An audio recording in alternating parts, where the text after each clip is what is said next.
Welcome back to Herrin Twins. I'm Kendra. I'm Leah. And we are here with Gerald Nebeker with Orange Socks. One of the things that we want to do with Orange Socks is to take the message out of kindness and inclusion, of people with differences. And there's all kinds of differences out there. You were conjoined. How old were you when you had your operation to separate? We were 4 years old. Okay. How old are you now? We're 17. 17. Almost right. 18. My guess is that you are noticed wherever you go, right? Yeah. Does that bother you, or is that okay? I think it's okay if people are respectful, I guess. There's been times where people, of course, are staring, but sometimes it goes to where they'll film us, which isn't That's not okay. Do you think people look at people with disabilities differently? And do you think that's intentional? I think that they do without realizing it. I sometimes do. I catch myself. Even though we have disabilities, we still do it, which I don't know why. We'll see someone that's different and stare, but not mean to. So we'll just think that's really cool, but they may not think that we're doing that in a positive way, Right. So I feel like that's what a lot of the time people do. I think it's a habit to stare because that person's unique and maybe they haven't seen anything like that before. Do you think there are enough government regulations out there to protect people with disabilities? In most places, yes, but sometimes they won't have a ramp, or maybe the ramp is harder to get to than the stairs. But Or not an elevator, or there are only a few handicap parking spots and they're all taken up. Things like that. I feel like they need to put more, but I think they're doing a good job. What would you say to the people who park in designated handicap parking spots that don't have a disability? What do you think of those people? I think that they shouldn't park there.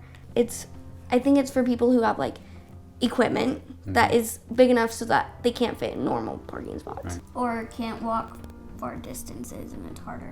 So what do you think people are doing poorly in terms of promoting disability access?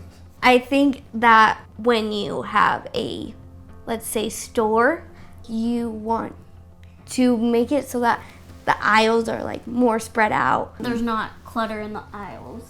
Because I feel like someone with a wheelchair or a walker or something like that have a hard time getting through there. They'll have boxes in the aisles. And that's the hardest thing because you can't push them because they're too heavy. Is it harder for people with disabilities to get jobs? In personal experience, yes. I think an employer looks at you and being you can't do it. You can't just judge someone off of just looking at them. You don't know their capabilities. I'm a certified phlebotomist. We can't get jobs until we're 18 with that. So I'm hoping that someone will get me a job. But there are companies out there that help people get jobs. And Rise is one of them. Yeah, we do a huge amount with voc rehab. We work with the state of Utah, with the state of Oregon, and that's one of the things that Rise does is job match, work with and then recruit companies that will hire people with disabilities because they find that they're loyal. They've got a loyal employee, they got a competent employee, and they got an employee that's grateful for their job. My organization, just to give you an idea, everybody that answers the phone has a disability. And most of them, it's an intellectual disability. And most companies would not hire somebody like that because they think, well, how can somebody with an intellectual disability answer their phone? They do just fine. Yeah. Just give them a chance. You have been in your neighborhood school, right? Your friends have known you probably all your life, right?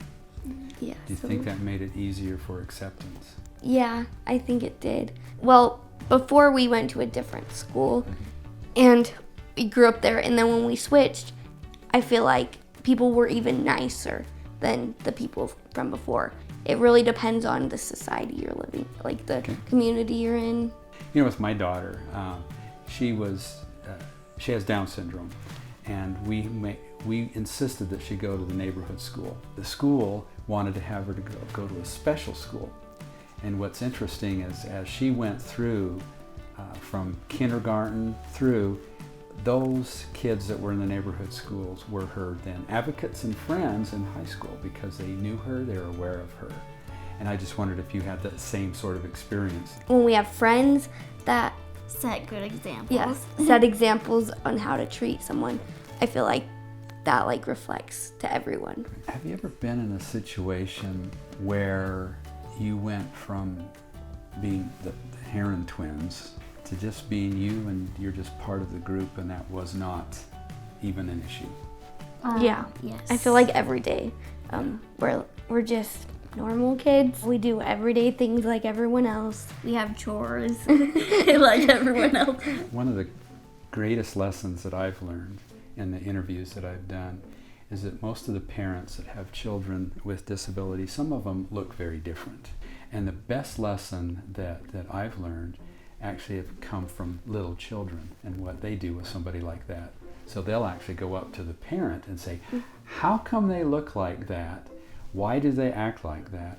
And the parents are actually not embarrassed or not offended at all. In fact, they appreciate that.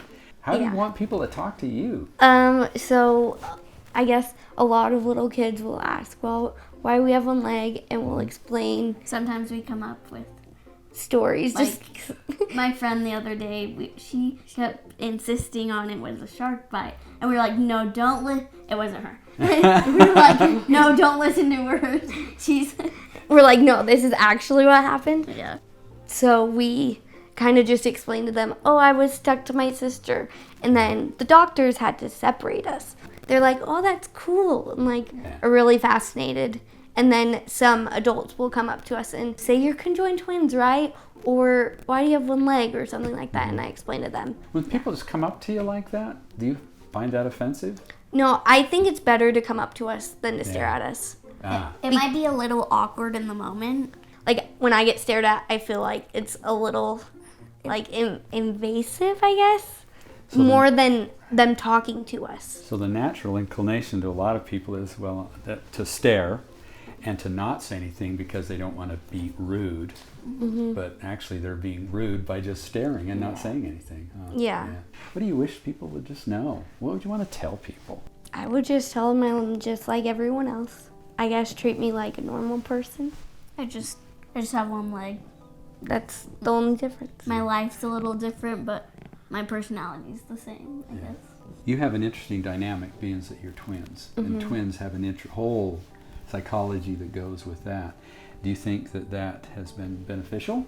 Or do you think that's a little bit, I wish she wasn't around sometimes? I think it's been beneficial, but also it's just like a sister relationship, like every other sister relationship. Having someone to go through with makes it easier. I think if someone in our place didn't have someone to go through it with, it would be kind of hard. So you two are actually emotional support for each other, aren't you? I guess so, yeah. What does kindness mean to you? Kindness means someone that talks, that says hi, that just includes someone. Smiles at you. It doesn't even have to be big. It just can be a smile or a wave. Thanks everyone for watching. Like this video. Check out Orange Socks. Yeah, we'll link them down below. Comment any acts of kindness you've seen towards people with disabilities. Wear orange socks on November 13th. Woo!